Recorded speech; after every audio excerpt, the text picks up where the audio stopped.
نئے شیعہ میں نئے عرب میں سوز و ساز و حیات، خودی کی موت ہے یہ اور وہ ضمیر کی موت، دلوں میں ولولہ انقلاب ہے پیدا، قریب آ گئی ہے شاید جہان پیر کی موت۔ اس نظم میں علامہ محمد اقبال نے یہ بتایا ہے کہ زندگی کا سوز و ساز نہ ایشیا میں کہیں موجود ہے نہ یورپ میں، یعنی انسان اپنی زندگی کا مقصد نہ ایشیا میں رہ کر حاصل کر سکتا ہے نہ یورپ میں۔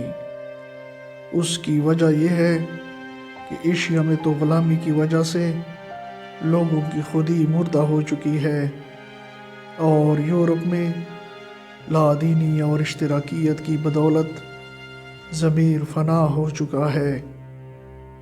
ضمیر کا وجود ایمان باللہ پر موقوف ہے۔ چونکہ بنی آدم اس محمل طرز زندگی سے تنگ آ چکے ہیں، اس لیے ان کے دلوں میں اس فرسودہ نظام کو تباہ کرنے کا ولولہ پیدا ہو گیا ہے۔ اندری حیات میرا قیاس یہ ہے کہ جہان قدیم کی وفات کا زمانہ قریب آ گیا ہے۔